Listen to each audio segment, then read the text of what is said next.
এখন আমি আপনাদের সাথে শেয়ার করছি শাকের রেসিপি। শাকের এই রেসিপিটা শেয়ার করার জন্য আমি পাট শাক নিয়েছি, সাথে অল্প কিছু অন্যরকম শাক আছে। শাকগুলো পরিষ্কার করে ধুয়ে নিয়েছি। শাকের রেসিপিটা করে নেওয়ার জন্য কড়াইতে অল্প পরিমাণে জল দিয়ে কুচি করে নেওয়া পেঁয়াজ, কাঁচা মরিচ আর দিয়ে দিচ্ছি অল্প পরিমাণে লবণ। অল্প পরিমাণে দিয়ে দিচ্ছি হলুদ। 1.5 থেকে 2 মিনিট রান্না করে নিয়ে শাকগুলো দিয়ে দিচ্ছি।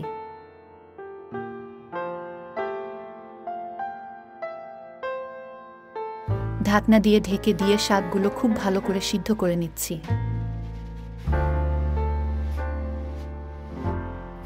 শাকগুলো খুব ভালো করে সিদ্ধ করে তুলে নিচ্ছি।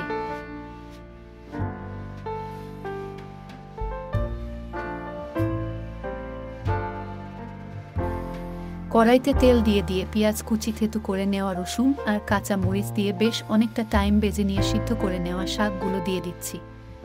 মিডিয়াম লো আঁচে রেখে শাকগুলো খুব ভালো করে ভেজে নিচ্ছি।